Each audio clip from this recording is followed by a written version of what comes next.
I'm Maria Menounos, and you're tuned in to AfterBuzz TV, the ESPN of TV talk. Now, let the buzz begin. Hey everybody, it's Lauren Kling. Welcome back to another episode of AfterBuzz TV presents Tales from the Loop, the after show. We're talking about today episode 6, Parallel. In a parallel universe, I wouldn't have messed up that opening, but that's okay. Joining me as always is Kevin Allen. How you doing, Kevin? I'm all right. Still hanging out in our darkest timeline, but otherwise. Yes. So you are in an alternate universe, otherwise known as another part of Los Angeles, which, Oh yeah, I mean, Los Angeles is a whole other planet. But it yeah. is. And then the little towns and prefectures amongst Los Angeles.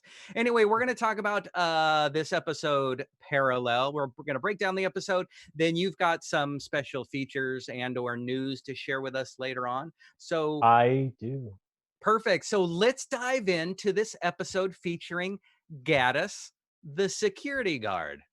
So first he starts as just a ho-drum day sitting in his cubicle. What did you think of this episode? I mean, so it starts with the perfect way to show that someone is feeling isolated and lonely. I mean, he's trapped in that little box, watching everyone in this town pass him by.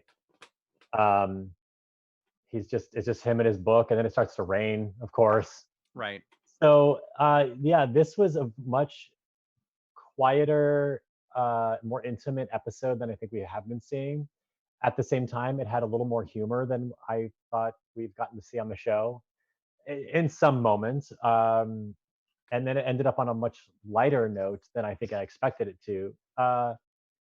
I liked it. It was, again, it's another episode that felt slower and more separate from the sci-fi, even though the science fiction device was key to telling the story. Right.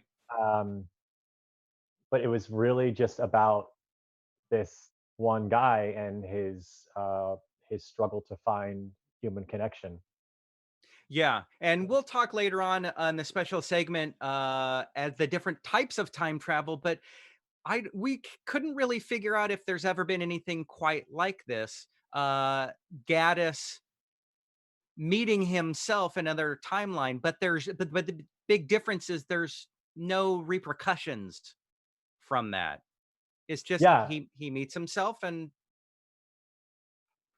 it really just posed like a couple of metaphysical quandaries, mhm, but no, there was no like uh, fracturing of the space-time continuing or rupture of reality. It was just he popped into another setting that just happened to have a doppelganger. yeah. Yeah, they didn't go back in time. They didn't go to an alternate universe where everything was drastically different or anything. It was not nearly as dramatic as most similar sci-fi stories are. Right, right. And so, but we'll start. He's in his security booth. I did notice Kent, a guy on his bicycle in the background. I did Mhm. notice that because that was kind of a thing that definitely they wanted us to see. Oh, Later on, absolutely. Gaddis is at that bar, that main bar, where he meets Kent. Kent's kind of making a fool of himself, trying to, bring up small talk.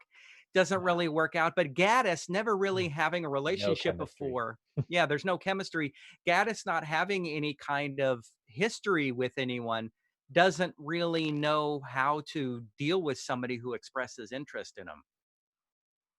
No, I took it to the point where Gaddis had no interest back. Like, I mean, it was that unreciprocated. Like Right. he, I to the point I was like, Kent, you need to take a hint, bud. Like he's not into it. Yeah. Um, and we did find later, Gaddis described himself as having very particular tastes. He doesn't connect to a lot of people. I assume it's by his own choice or by maybe by design.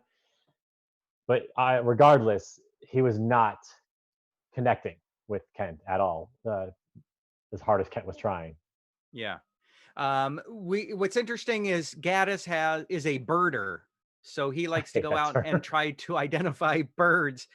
with different sounds. And what's interesting is we heard that exact same bird call that he heard in the top of this episode from the last episode with Ed when he hears the bird call and then he sees the egg on the ground. Same Yeah, bird call. it was definitely the same type of bird, which makes sense. You know, they'd be prominent in Yeah. this region. I didn't think it was nearly as sad this time. Right. But what's interesting, we got two kind of nods to other episodes. We got that, and then we also got May, who Right. helped Gaddis to fix the field machine to get it working again. Mhm. And so, but what really drives Gaddis into this alternate universe was at one point he saw a hole open up in the ground, and then a little bit Yeah. later on, it seemed like a similar kind of hole opened up when he started the motor on the field machine. Um, so Yeah. thought that was interesting.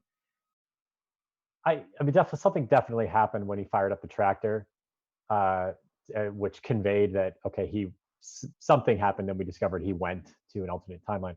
The whole thing still, I mean, I just because I know it didn't crop up anywhere else in the episode, it has to be related to that. But it felt like a completely different phenomenon than the the tractor's transference or whatever you want to call it. Hmm. I to the point where I was like, what was the point of that? I still don't get it. You don't get the part of why he was sent to another place, or you're No, looking for. the hole opening up on the ground. Oh, I right. just it feels so unrelated to this particular phenomenon. I know it's not because I know storytelling, but Right.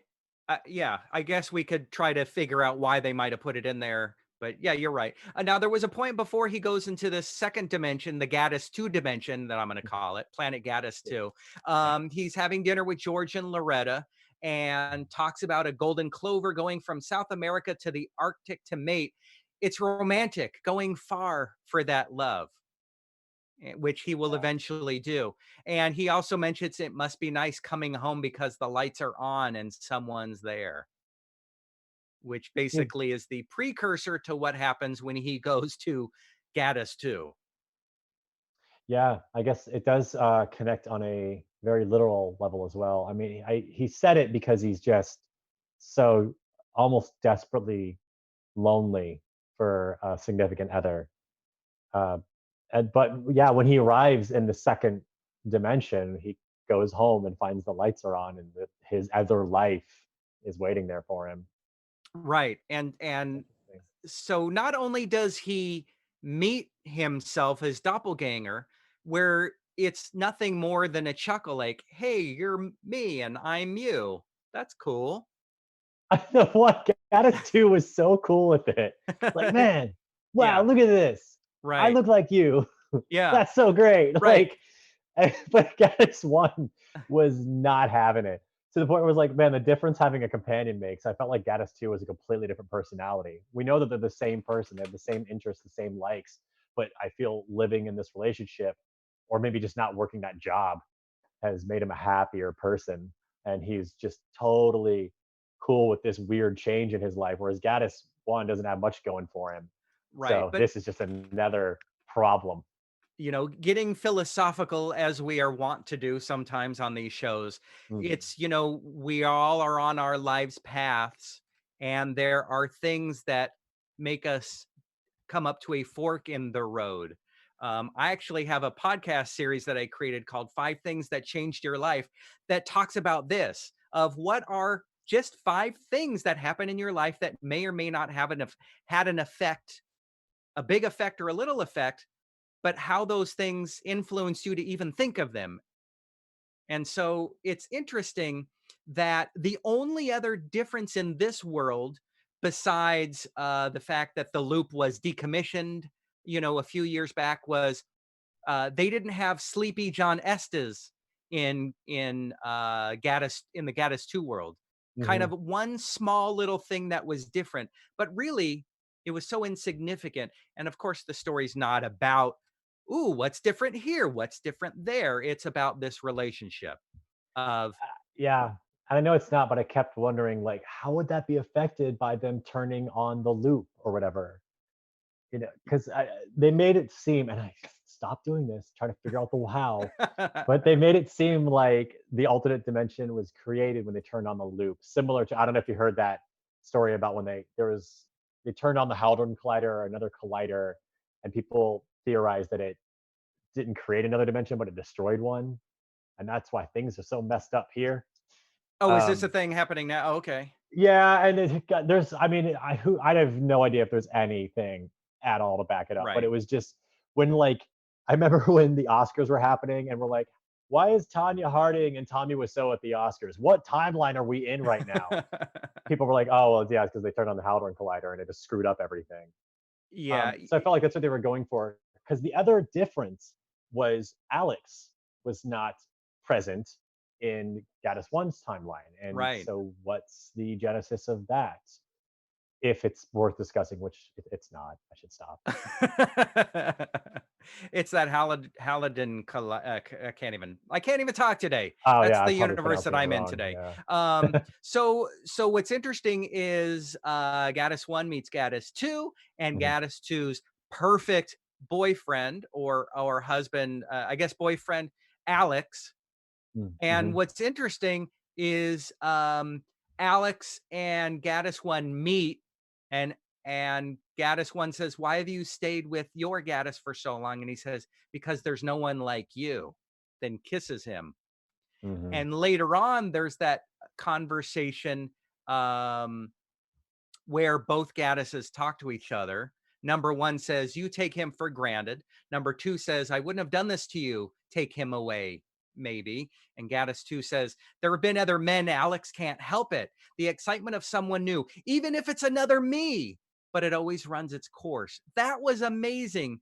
And again, it's so difficult to wrap my head around the fact that um, that somebody could be like, yeah, he like, or maybe Gaddis 2 is just already dealt with the fact that Alex has cheated on him many times, but he always comes back. We've already established the fact that his doppelganger is another one of those people that Alex met, and it'll run its course.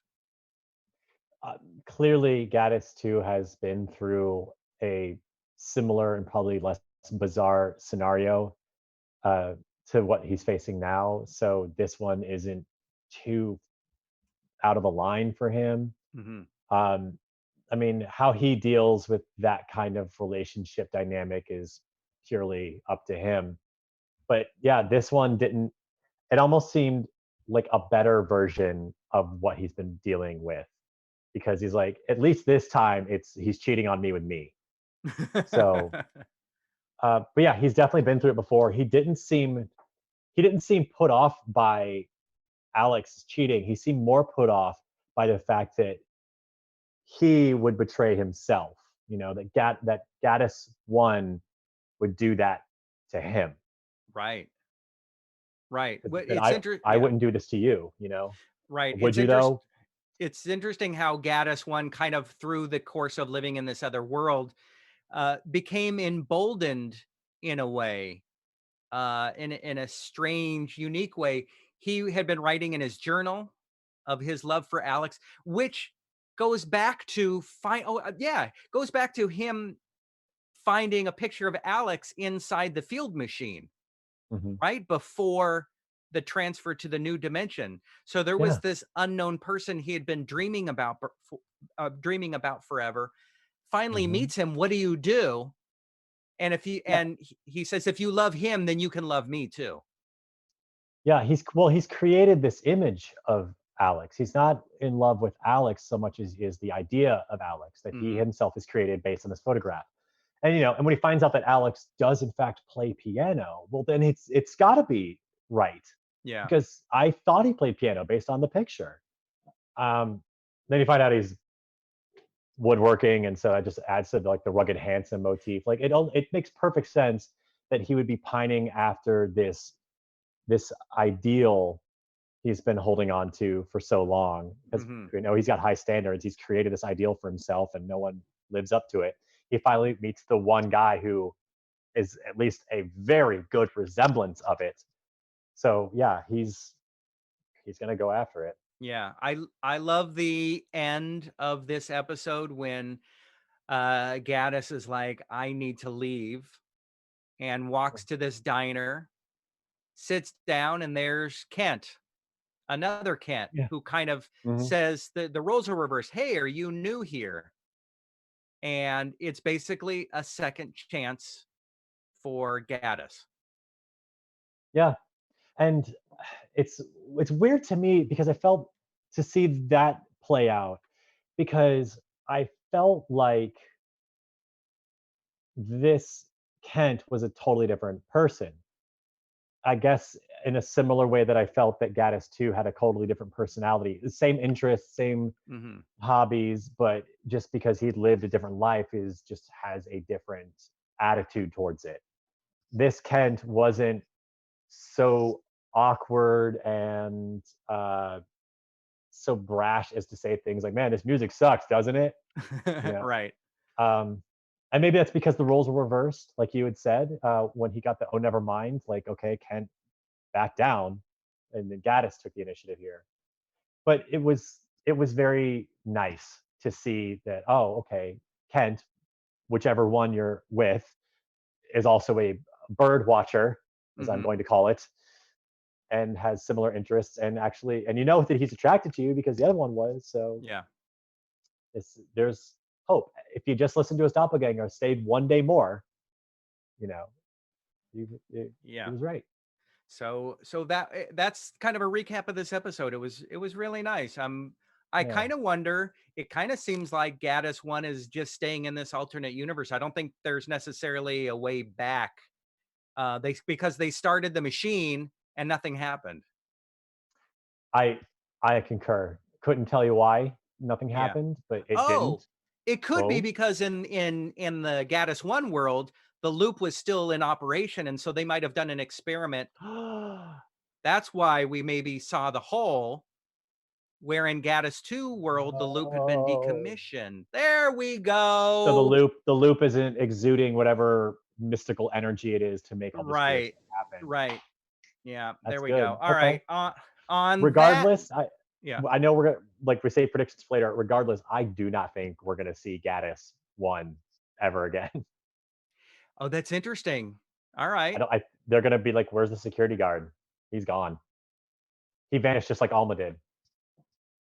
Oh, wow. Okay. I am really curious to see if they'll address it differently or the same as Alma. All right, there you go. You're doing the head move. Yeah. So Think let's about that. let's move into news if you've got any. Yeah, it's more along the lines of gossip, just because there's not a whole lot happening out in the world right now except for the quarantine. But on that note, the director of this week's episode, Charlie McDowell, he was spotted with his girlfriend in Beverly Hills walking their dog just out and about while in quarantine. They were like keeping their hands in their pockets and keeping away from others, I assume, but they were just spotted out in quarantine. Meanwhile, uh, the actor who played Alex, John Cortajarena, he did an interview recently with Fashion Week Daily just about how he's been living during quarantine. Apparently, he's been doing a lot of movies and discovering he's more of a homebody as long as he knows that his family's taken care of. Mhm. So, if you guys want to check out Fashion Week Daily, you can check out the interview with that actor slash model, as I've come to discover by the interview. That's really it. I also did bring 3 more paintings that we could put up while we continue talking. All right. There wasn't a whole lot of sci-fi in this episode. There was pretty much just the tractor, and then so I found the painting that I believe inspired that. It's the only similar kind of levitating device I could find. It looks like a blockier version of the tractor, in my opinion, but the top, like the cab of it, is the same. Okay. And it's it's one of the few like out in the prairie paintings I've seen from Simon. But no ice. The next one I got because I said I was going to bring cooling towers. We do get to see the cooling towers in this episode as they're been decommissioned, so they're starting to take them down. He hasn't painted the broken cooling towers at all, but he paints them all the time, uh, fully standing. And because I couldn't find anything broken, cooling tower related, I found one painting that is just something I would like to see on this show, and it's a bunch of giant rubber duck sculptures that are slowly deteriorating in the prairie side. I'm hoping for season 3. I think we'll see giant rubber duck sculptures in season 3. In season 3 of this show of Tales from the Loop, or Yes. of this show. So not If, season 2, just season 3. So you're saying we're going to no, somehow time warp into, we're going to skip 2 and go into and straight into 3. no, I just think they're gonna hold giant rubber duck sculptures until season 3. I think they know that's what the fans are counting on. So So they're gonna save the best for last. got it. So my prediction is this show might be jumping the duck by season 3. Yeah. All Oh right, man, thank you. if they're following the books, from what I've gathered, Uh-huh. just on all this research I've been doing trying to find these paintings, the Electric State, the 3rd book, which I'm assuming will be the 3rd season, is bonkers looking to this one. This one is very quaint, just Right. with some big sculptures lying around. But this one, giant rubber ducks. Okay. All right, then on that note, let's move on to our special segment. Special segment, at least for me, has always been referring to tvtropes.org for some amazing insight into trying to identify what it is we're seeing, what trope we're seeing. And this one is a tough one. Would you Mm-hmm. agree that Oh we're yeah. having a tough time trying to see if a show has ever done a different universe where somebody seeing themselves doesn't cause any kind of ripple or danger, where it's just no big deal? You meet your doppelganger and it's like, And it's not just that. I can think of plenty of sci-fi where someone meets their older or younger self, or where they go to an alternate dimension and everything's completely different. But I can't think of one where they go to an alternate dimension and just meet their self. Like it's yeah, it's just them, but different. I had to go to TV Tropes too and look up some examples. So if you wanna start, by all yeah. means. So in trying to figure out the different kinds of time travel, because I love watching it and reading it in books. A great book is called The Man Who Folded Himself by David Gerald. It's a time hopping protagonist who ends up having sex with lots of male and female versions of himself from the past, future, and parallel timelines. I just happen to mention that. But this is not that, where he's jumping into all these different dimensions. So there's one trope called My Future Self and Me. It's where using time travel encounters in the future past, and you introduce yourself to yourself, which is opposite of the never the selves shall meet trope, where usually encountering yourself is bad. Yeah, like Doc Brown says to Marty. Yeah. Right, Okay. right. 1.21 gigawatts, Marty. All right, thank you. That's what I get. Right. Exactly. Then there's temporal duplication, where in some versions of time travel, the same person visits the same event more than once. Duplicates remain. That's really not a thing in here. And then there's the only one me allowed right now, where either the universe flat out denies multiple copies of a character to exist, or the character or the copies go crazy. Yeah, that's in Futurama they call that there's a paradox that you can't have more than this duplicates of the same person living. One of them has to get like destroyed or crushed or something like that. Right. But all of that is time travel, and this one's not time travel. Like the old photo threw me off when he finds his younger self. Like Gladys too is wearing like this shirt, like looks like it was out of the 1930s, and had suspenders on, and the house looked not as up to date as Right. the one he came from. So I thought for a moment it was time travel, but this is literally he just universe hopped. And Right. so the only things I can think of that do that are a lot of comic book storylines in which like the Justice League finds the Justice Lords, or they Mhm. find the Crime Syndicate, just like evil versions of themselves. Mirror Mirror from Star Trek, where there's an evil Spock. Right. Um, but finding one where it's not like a evil universe or this like negative copy clone kind of thing. I think Doctor Who did an episode once where one of the companions went to an alternate dimension and they saw another version of themselves. Like one was Mickey and one was Ricky. There's I love this show. Phineas and Ferb. It's a great cartoon. Yeah. They did a movie called Across the Second Dimension, where they go to like the darkest timeline version of their universe, where something in the past changed and now everything is completely different. Right. Kind of like Men in a High Tower or something. These people won the war way back then, and so now we live in a dystopia. Right. But What would happen if? yeah, I still can't find. Oh, wait, one example I might have is from Okay. Supernatural in their second season. They went to an alternate universe, or they met an alternate version of one of the characters, Sam. And the only difference was his mother was still alive. So he was the same guy, just had a different outlook on life and had followed a different path. Yeah. Uh, I just came up with a name for this thing. If it mhm. hasn't gone on to TV tropes it needs, what would happen if nothing really happened? That's what I'm Huh. calling this. Okay, What I would like happen if nothing really happened? I like it. So, all right. Well, we could talk about this all day. I could bring Mhm. up a comic book I remember from the 80s. It was the X-Men and the Keebler Elves. You should definitely check that out. I'm trying to I would love remember to if there check out was that crossover. alternate Yes, that's definitely an alternate universe.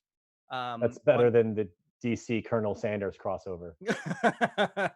There's been some crazy crossovers, and I want to do some research on that. So, any last thoughts about this episode before we keep watching the next There's ones? there's still no sci-fi quite like Tales from the Loop. That's all I have to say about that. Right, right. Excellent. Okay, so before we go, we're going to let you know that we're going to do episode 7 at 5 p.m. Pacific Daylight Time today. And then our final episode 8 will be tomorrow, Tuesday at 4 p.m. Pacific Time. Kevin, where can we find you You guys on can the find me on interwebs? Twitter at Kevin Allen Says and Instagram at Kevin Allen Graham. Cool. And I'm Lauren Kling, LorenKling. You can find me on Instagram and wherever, just hanging out here. From all of us at AfterBuzz TV, thank you, everybody. See you soon. Our founder, Keven Undergaro, and me, Maria Menounos, would like to thank you for tuning in to AfterBuzz TV. Remember, we're not just the first, we're the biggest in the world, and we're the only destination for all your favorite TV shows. Whatever you crave, we've got it. So go to AfterBuzzTV.com and check out our lineup. Buzz you later. The views expressed herein are those of the hosts only and do not necessarily reflect the views of AfterBuzz TV or its owners or principals.